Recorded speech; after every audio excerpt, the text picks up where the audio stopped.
वहां पर हमारे लोगों को पकड़ पकड़ करके खौलते हुए तेल में तला गया।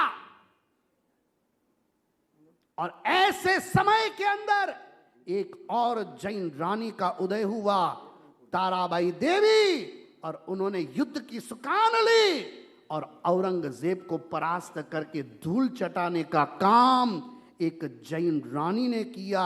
ये इतिहास जैन महिलाओं का इतिहास है। ये कायरो का इतिहास भारत का कभी नहीं होता, ये वीरों का इतिहास होता है।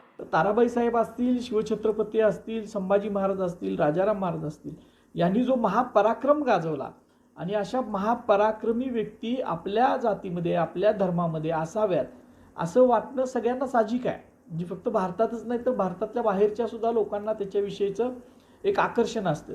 पण त्याच्यासाठी म्हणून इतिहासामध्ये बदल करण्याचे अधिकार कुणालाही नाहीत। आचार्य पदवी ज्यांना दिली गेलेली आहे आणि जैन धर्मातले जो धर्म सत्य, अहिंसा आणि संयमासाठी ओळखला जातो, अशा धर्मातील आचार्यांनी व्यक्त होताना इतिहासाचा अभ्यास केला पाहिजे।